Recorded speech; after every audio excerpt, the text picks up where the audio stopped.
Hello, I'm Michael Hryschenko, and I'm the author and narrator of the Democracy Undecided channel, which explores democracies through simplicities, what democracies really means, and why they never settle. Today we are going to review the framework that I have developed as the analytical foundation for the Democracy Undecided project, which aims to help audiences understand what democracy looks like in practice, what conditions sustain it, and how it changes over time. Rather than ranking countries or promoting political outcomes, the framework is designed to help readers and viewers analyze their own systems to recognize equilibrium, detect drift, and understand why certain patterns repeat across very different societies. This framework emerged from repeated attempts to explain democracy without reducing it to slogans, moral claims, or ideological positions. Public debates about democracy often collapse into polarized narratives: success or failure, virtue or corruption, stability or collapse.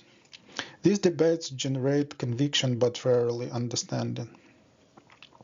What is usually missing is a simple structural way to see how democratic systems actually function under pressure. The Hryschenko's democracy equilibrium framework is not an academic model in the formal sense, nor does it seek theoretical completeness. Its purpose is the analytical clarity. The goal is to provide a small number of structural concepts that allow non-specialists to reason about democratic system without requiring disciplinary training in political science, economics, or law. The work does not defend any country, ideology, or political system. It offers a way to think about democracy that is simple enough to be widely used, but precise enough to reveal why democracies stabilize, drift, or fail. This framework is a conceptual model developed for clarity and public understanding, not a literature review or empirical academic paper. So in this part, number 5 of the model, we must consider external forces that acts on democracy, on any democracy, and add them to our model for completeness of the model itself.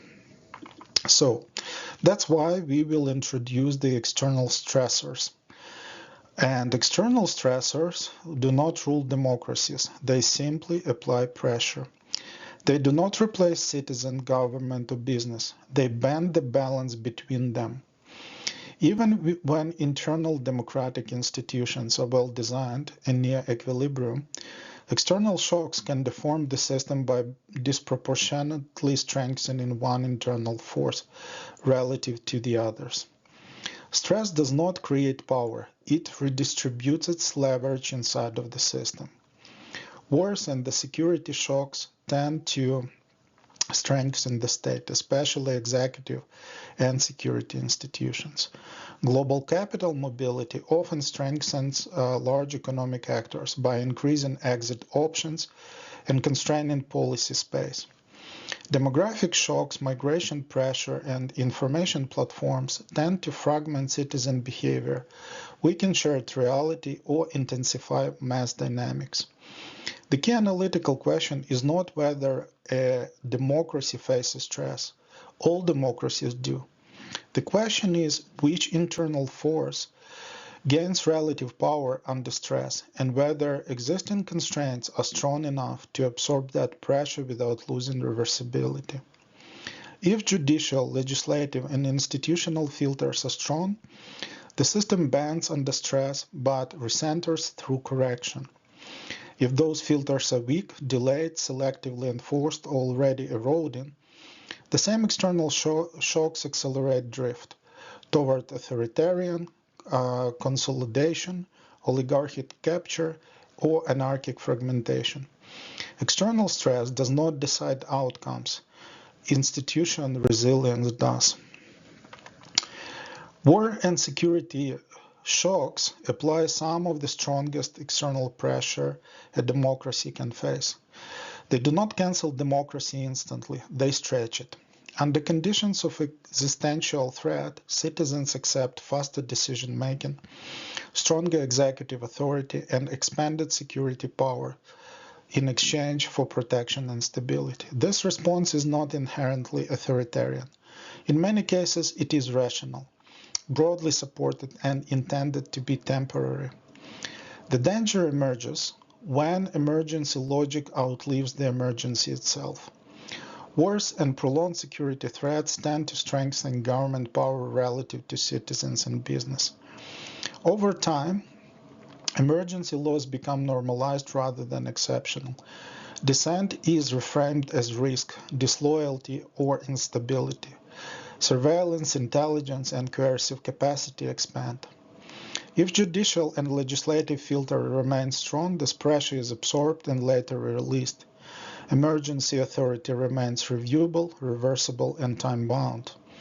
If those filters weaken, delay, or defer, emergency powers harden into permanent authority, shifting the democracy equilibrium point toward authoritarian drift. The question is never whether democracies respond to war with stronger state power. They always do. The question is whether the power remains temporary, contestable, and reversible, or becomes structurally entrenched. Global capital mobility applies pressure very differently than war or security shocks. It does not primarily expand the state, it constrains it. When capital can move freely across borders, but labor remains locally bound, bargaining power shifts structurally towards business. Governments become more sensitive to investment threats, tax competition intensifies, and regulatory ambitions is softened in the name of competitiveness and market confidence. This does not require corruption, collusion, or bad actors. It is a mechanical outcome of asymmetry.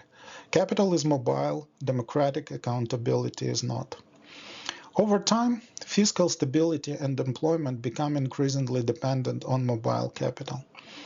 As a result, the democratic policy space narrows. Certain outcomes, higher taxation, stronger regulation, labor protection, become framed as economically non-negotiable because they risk capital flight. If counterbalanced by strong labor institutions, coordinated taxation, antitrust enforcement, and independent regulation, this pressure can be absorbed and contained within the system. If not, the democracy equilibrium point drifts toward oligarchic influence, not through repression or coups, but through predictability-constrained choices that hollow out democratic agency, while formal institutions remain intact. Platforms and algorithms do not act as political actors in themselves. They function as force multipliers within the democratic system. Their core operating logic is engagement optimization, not truth, legitimacy, or stability.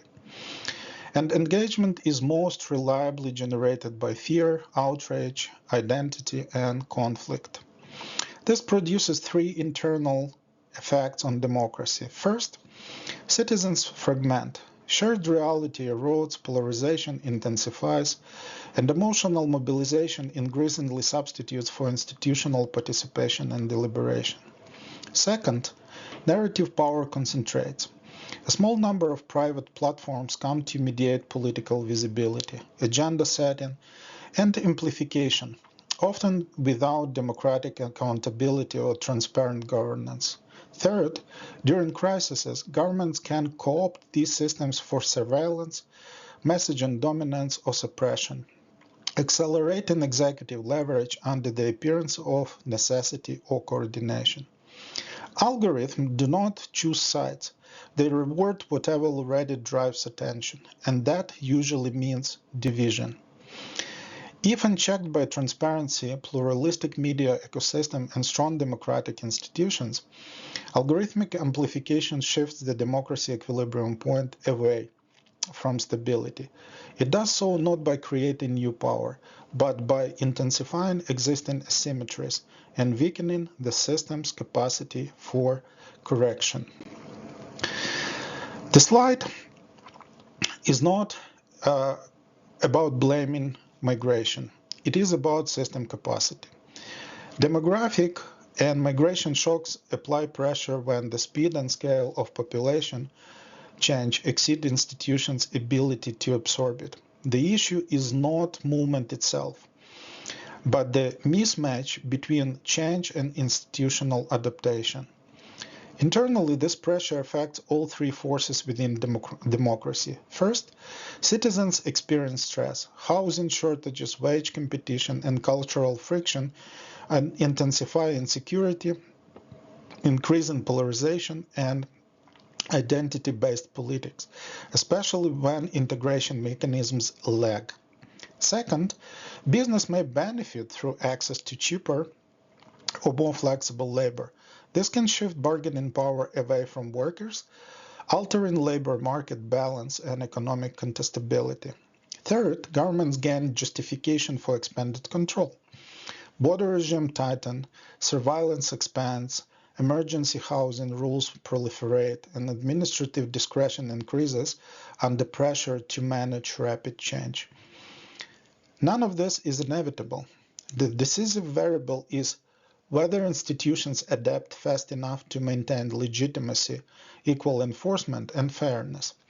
When adaptation lacks, the democracy equilibrium point drifts, not because of migration itself, but because institutional capacity fails to keep pace with social change, allowing the pressure to distort internal balance rather than to be absorbed.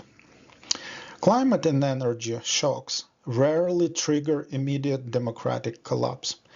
They operate as a slow burn destabilizer. Unlike wars or sudden crises, their pressure accumulates gradually. Rising energy prices, supply disruptions, and climate-related shocks increase the cost of living over time, slowly eroding citizen trust and fueling anger toward institutions perceived as ineffective, unresponsive, or unfair. At the same time, control over critical resources, energy, food, water, infrastructure, tends to concentrate. This strengthens large firms, accelerates consolidation, and increases structural dependence on a smaller number of economic actors in essential sectors. Governments, in response, gain justification for intervention, price controls, subsidies, rationing, emergency regulation, and expanded administrative authority. Individually, each response can be rational and necessary. Systematically, however, prolonged stress shifts the balance of power. Under sustained climate and energy pressure, citizen frustration rises, while executive authority expands. If judicial, legislative, and regulatory constraints adapt effectively, the system can absorb this pressure and stabilize.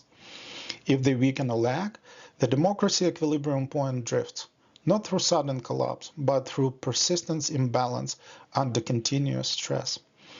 Climate and energy shocks do not break democracy at once. They test whether institutions can correct slowly enough to match slowly accumulating pressure.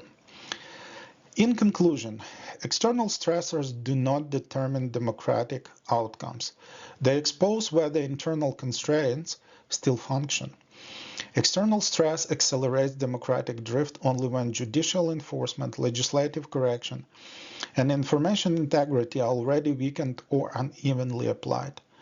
When filters halt, democracies bend and recover.